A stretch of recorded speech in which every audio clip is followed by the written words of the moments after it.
All right, we are live. Welcome in, everyone. It's BTB Analytics. We are back again for NFL Championship Weekend. And there were 4 teams, 2 games left until we figure out who is going to be playing in the Super Bowl this year. We got 2 good matchups. We're going to talk about both of them pretty in depth today. Hopefully Yep. talk about some matchup angles, some other data, what our numbers are showing, give you guys all the breakdowns, all the information you need ahead of this weekend. Let's get into the show. Give a damn about a hater when I feel like it. Not today, not today, not today, not tomorrow. Get out my way, please. I'm trying to get paid. Not today. All righty, boys. Yes, and then there were 4 teams. I would say 3 of the 4 were probably ones that were relatively expected to be here, right? Commanders, they opened the season plus 15,000 to win the Super Bowl. So they were definitely one of the teams with the longer odds coming into the season. But yeah, here they are, man. Yeah, they've just been defying the odds, literally, metaphorically, all season long. So gonna be a fun weekend. So yeah, we got 2 matchups, and let's just get into it. Let's start breaking these things down to see what we got ahead of us here. So first one, let's talk about it. Commanders and the Eagles. This one's in Philadelphia, of course. Relatively interesting open. So this opened at -5 at Bookmaker and 4.5 at Pinnacle, from what I can see. Circa opened a little bit later on this one at 6, and now it's mostly at 6 in the market. Correct me if I'm wrong, guys. I saw 6.5 a little bit earlier today. I think it was a little expensive at FanDuel as well, but we make the number 4 here when the mark was at 6, so just an ever so slight lean to the Commanders here, but not nearly enough for us to make it a play here. But nonetheless, yeah, this one, the third matchup, of the season with these two, they split it 1-1. The home team won each of the matchups respectively. So yeah, Seth, come into this one, you have strength on strength again situation where Washington's offense coming in, being one of the top, if not the top offense, and conversely the Philadelphia defense being one of the top in the league as well. So what's the nuance here for this game, and how do you see this game playing out from a script standpoint? Yeah, I mean, you've hit it head on the nail. Washington, obviously a team that wasn't on a lot of people's bingo card to be here, but yet here they are. Washington is 7.7 points better than an average offense. Philly, 7.5 points better than an average offense. So when we're talking about the offensive side of the ball, these teams are similarly matched. But when we're talking about the defensive side of the ball, that's where these teams are very different. Washington, 0.7 points better than an average defense. Philly, 7.3 points better than an average defense. So when we're talking about the defensive side of the ball, Philadelphia is definitely the team there. Now, interestingly enough, though, when we look at the drive level, this is where things are a lot less extreme, in my opinion, when we look at the quality drives that their opponents are able to have. So how likely or how frequently do the opponents of these defenses get to the 40 or better? Philly, 42%, Washington, 50%. So this game is going to come down to a handful of possessions in my mind. And Washington does take the cake slightly on the offensive side of the ball. So I don't know if we're looking at a live dog situation. When we look at these teams' tendencies and kind of how or what they tend to do, Philly is by far a run first team. We're looking at a team that is negative 10% pass rate over expected, i.e. 10% run rate over expected. This is a team that looks to run first. Washington, much more balanced. They're a 1% run rate over expected team. So they're much closer to kind of an average team running and passing the ball. The one thing I wonder here, though, when we look at the game plan variance kind of stuff, and we're going to bring it up here right now, there's an interesting angle in my mind. If we look here on that first graph where we look at offensive game plan variance on the x-axis and offensive EPA per play, we can see that the Eagles are a team that is changing what they do week to week, and they are a highly efficient offense. When we look at that second graph, we're looking at EPA per pass on defense on the x-axis and EPA per rush on the y-axis. And what that placement for Washington is a team that is a little bit susceptible to the run. And so to me, you have a lot of news going on around Jalen Hurts. Is he injured? Is he dead? Is he a drug addict? All these questions. But in my mind, Saquon legacy game. Like, he's obviously had an incredible season, and this is an interesting angle. I asked the question rhetorically when we're looking at the data. Go to look at the market. This dude, his numbers couldn't be more inflated. Yeah, we're crazy. talking like negative 45% edges on taking his unders, because right now his numbers are insanely inflated, like 4 or 5 carries over his average, like 20 yards over his average yards. So I kind of think maybe Saquon legacy game, but from a betting standpoint, you're overpaying. Yeah, no doubt about it. And just a quick note on that too is I saw floating around today on Twitter. I think his over underline is 130 in some spots. You can get like a 125, I think, FanDuel, but 130 over under. Yeah. So to your point, the legacy game, I think the market is somewhat hinting at that potential. More than hinting, dude. They're like basically he's gonna have a legacy game. And I wanted to go back and check this. Gibbs, 14 carries, 105 yards. So I mean, Gibbs 8 last week in that game, and Detroit had a higher success rate.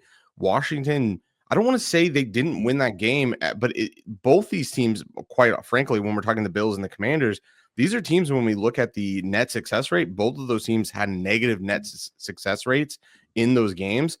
And so I don't know what to make of that. The only other thing, too, we've been working on a totals model. So I wanted to roll that out. Over under 47.5 right now. We make this number 49. That's about a 1% edge. Not enough for me personally to bet it. I think you really want to be targeting 2 and above. But it looks like this thing got open at 48, got back down to 47. 47s are still there, but there has been some buyback to 48. So 49 could be a play there. 40 over 47.5 on the over. Okay, Steve, what do you got for us? Couple of nuance points. I mean, this is going to be to Seth's point too. Like the Hurts question mark. I think no one's really going to know throughout the week how, frankly, severe that situation is. He'll give the questionable designation, I would presume, but is that one of the driving factors on how this game goes this week, or is there something else that you think or the market's not picking up? Yeah, no, I mean, let's not overblow things, right? I mean, this is the NFL, this is the playoffs, right? We're going to have everyone's hurt and banged up, and you're going to have these rumors, and no one really knows, right? But I want to call back out something. You mentioned these teams went 1-1, home team winning. Let's not forget the last time they played, Hurts only had 4 attempts before he got knocked out with that concussion. Kenny Pickett came in, right? So Commanders won that game 36-33, and it took a 22-point fourth quarter for that to happen. And for me, like, that's the more concerning part here. And I do sort of mentally agree. I don't know if I have the balls enough to take it, but I do mentally agree that Washington, there should be some edge here. We talk about Washington's defense being their Achilles heel all season long. Their defense has been getting steadily better almost every week. And we've mentioned this point multiple times when talking about the Commanders and their rise. I mean, they were dead last in defensive EPA, especially on the pass side of the ball. But overall, they've been getting better. The fact that they are a negative defensive EPA is a modern miracle given where they started this year, right? And we saw what they did with the Lions. And so I guess my point being here, though, is that there is a game script, and we have seen evidence of how the Commanders can beat the defense, because Saquon Barkley, talk about his player props here. The first time they played, he had 26 rushes for, I think, 146 yards. The second time they played, he had 29 rushes for 160. So, yeah, I get why the numbers are inflated, and clearly that's how the Eagles' game script is. Yeah, they do have a good offensive game plan variance, but let's not forget about that run rate over expected. The problem for me here is, even with Kenny Pickett in, you still saw Saquon get the ball, but you saw that Eagles defense collapse in the fourth quarter to Jaden Daniels. So people are saying this is going to be a blowout game. I definitely do not see that. This is a divisional game, third time they're playing. But for me as well, I mean, I think you're going to see what these two teams do well. You're going to see Jaden Daniels move this offense with a surprisingly evenly mixed balance of run and pass. And then you're going to see the Eagles lean on Saquon. I mean, people talk about Jalen Hurts and now he doesn't have a great game, and that, he's got to be one of those people who has got to elevate his play for the Eagles to go far. They don't have to, because no one can stop the running game in Philly between him and Saquon. So if it's not broke, don't fix it. So I don't know. I'm not really surprised that this is under 1 score. I'm not surprised that it's moved towards Washington. I think it's going to be a lot closer of a game than people expect. Okay. Yeah, that's I kind of hope you're wrong, just because still holding on to the Phillies futures, baby. So they can win, just not, they can win by field goal. Of But course, of course. doesn't your argument kind of make an argument for Philly? You're saying that without a fourth quarter, major comeback, without Hurts being injured, does Washington make that comeback? No, I guess you're saying no. Let me add a little more nuance to that. I think if you go back and look at that game or rewatch that game, a lot of what happened in that fourth quarter, that comeback happened despite Washington defense kind of imploding on multiple third down longs, right? They had a lot of face masks, pass interference, things like that extended the drives, and the Eagles still couldn't convert. Now, again, Kenny Pickett versus Jalen Hurts. I do want to be absolutely clear. That is, I'm not trying to underestimate that, right? But I guess my point being, though, is we saw this game script where things really didn't deviate. To me, the Eagles have a game plan, as we kind of highlighted on that game plan's variance matchup, where, they wanted to feed Saquon the ball, and Saquon was pretty damn effective. But again, for me, it's the opposite side. It's not that the offense necessarily collapsed. It's that the defense allowed 3 touchdowns in the fourth quarter. Now, you can call that high variance, sure. But Jaden Daniels is arguably playing the best football out of any quarterback left in the playoffs right now. So I don't think it's not reproducible, I guess is my point. Yeah, I mean, we have seen them struggle. Like when we've pointed out the defensive equal rate a lot for the opposing Washington teams here, and Tampa was the same thing as Detroit, which is both equal rates at 50 or higher for those teams' defenses. So you can drive on them. With that equal rate here for Philly at 42%. Is that enough to limit successful drives for Washington? That's what I'm really curious about. I was also interesting in the data here. Hurts in the last 10 games, 6.9 points added. I was really surprised that Daniels is only 5.2 points added. So he's not, that's in the last how many? Last 10. Last 10. Okay. Yeah. So I thought that was quite interesting. Like, is there a game script where fuck running the ball, they're just gonna Jalen Hurts is gonna be pocket passer? I don't know. I genuinely asked that question out loud, but he's obviously not gonna be able to run it to the same degree. I think that's probably why you're seeing the inflated safe presumption, right? Yep. Mm-hmm. And it's probably safe to assume that they would attack that, but I don't know. Is there a world where you have AJ Brown, you have all these other weapons, and you go after that, first? Okay. Yeah, I think that's very plausible for sure. And one other thing I want to get your guys' thoughts on, because I saw this floating around, and then I actually took some action on a prop already. So hopefully, I don't know, either talk me to cashing out of it or maybe talk me to doubling down. Here we go. All right. So triple down, maybe, why not? Okay, so and shout out to Taysheth for leading me down this rabbit hole. Taysheth, friend of the show, good follow on Twitter as well. Lots of data driven and really insightful stuff on Twitter. So he had pointed out a breakdown of quarterback EPA on scramble plays, and Jaden Daniels is number 1 in the league in EPA generated during when scrambling. He leads the league in 85 such plays. Okay, that's like 35 more than the next closest one. The Eagles on the flip side of this are number 25th all season long in scramble rate allowed. Okay. And to peel that one layer back, the type of defense that the Eagles play on a kind of a coverage rate, they play cover 3, 4, or 6. So deep zone coverage is 67% of the time.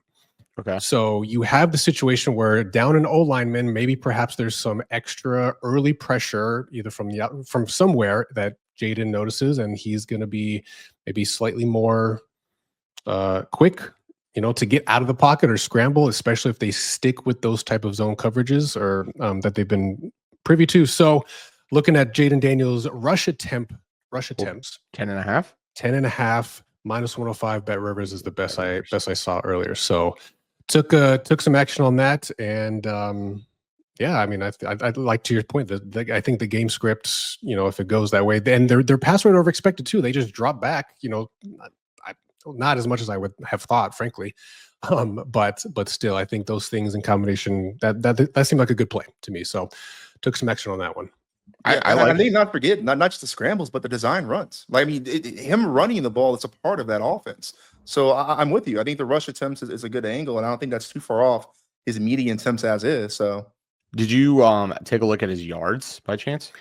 I thought about it, but yeah, just Those look to be a higher little inflated. yeah, higher variance with the yards too, and I just felt a little more comfortable with the Temps because you have a potential.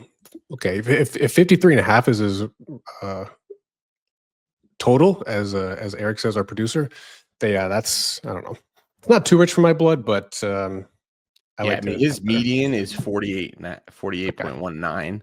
You can get a 52 minus 117. I mean, yeah, it's not. Yeah. You're Chad says Eagles will be spying with Z-Bon all game, which I mean, most teams probably are spying him to to begin with anyway. But yeah. Well, to your point though, that's the difference between the yards and the attempts. yeah, Spy means not a lot of yards potentially if they're good at it, but the attempts are that they're going to try. yeah. I don't know. I think obviously they're correlated to some degree. And you really only need like one to pop off. But I think it's a good. I think it's good. I mean, that which comes back to what's the model picking up there for the over 47.5, right? Which is kind of that these game states with which both these teams are able to kind of move the ball, which tends to, if both teams can move the ball, then high totals are going to be in a weird way, in my mind, more correlated with the dog winning and covering here. Low totals are more of the favorite for me with Philly, with them covering and winning, limiting possessions, defensive battle. I think so. I don't know. This is an interesting game. When's the last time we've seen a divisional championship matchup? Yeah. Interesting to this will be the third time for sure. Yeah, the only thing I want to mention before we move on to the other one too is we teased a little bit that we're still holding the Phillies plus 1,500 futures that 1987 is the last time. Shout out whoever pulled that one out of there. He's fast. All right, let's go. Quick on the sticks, man. Let's go. Between these two teams. Oh, no kidding. How about that? Okay. So yeah, we're holding the plus 1,500 futures still, and I will probably, excuse me, I'm probably going to do one of two things. I'm either going to cash out one of the double dip bets because those are like at 3.5x their value right now, each one. So I could realize basically almost 2 units just cashing out one of them and have a free roll for the other one. Or I'm maybe debating on waiting later in the week to see where the money line odds are and just try to do the math and figure out the perfect hedge amount on Washington Commanders money line, because best price right now, looks to be 250 at Profit X, win more, lose less. So we'll see. I don't expect that to move too much off of that number as the week goes on, but I'll hold a little hope. We gotta get Warren Sharp on the show. Like, he gets a lot of shit, but how many years have we used this method? And we've been in the thick of it with a ticket that's this is the third. Correct me if I'm wrong, right? We did Rams, Philly, Baltimore, Philly. Baltimore last year, Philly 4. This year, yeah. Okay, no, you're right. 4. Yeah, you're right. I forgot about Philly was the other one. Yeah, so it's been fruitful for sure. So if you guys aren't familiar with it, for now, still go check out our TikTok page, and I think maybe buried on our YouTube page, we have a video on it as well. For the moment, TikTok is still around. We'll see how much longer, but that's the Warren Sharp method that Seth is referring to is basically using his data that he aggregates. I don't know, sometime in June, July, right? That time frame. Yeah, maybe even later, more like August. Okay. It's his book that he puts out. Yeah, so basically gives different positional groups ratings, and we incorporate strength of schedule in there. So we aggregate all that and basically just compare it against the Super Bowl odds, and it's a good little, has been, to Seth's point, a good, fun, and frankly profitable way for us to bet into the futures market. So yeah, but you said you are going to cash one out now, one of your double dips. I am highly considering it. Yeah, you should. I mean, you saw what they did to the Lions. Listen. I'm just saying, things are things, right? But this is a dangerous team. But you do you, baby. Is it better to cash it or hedge it, or just bet 250 money line? Because then you could lose, and then you're just with 2 tickets.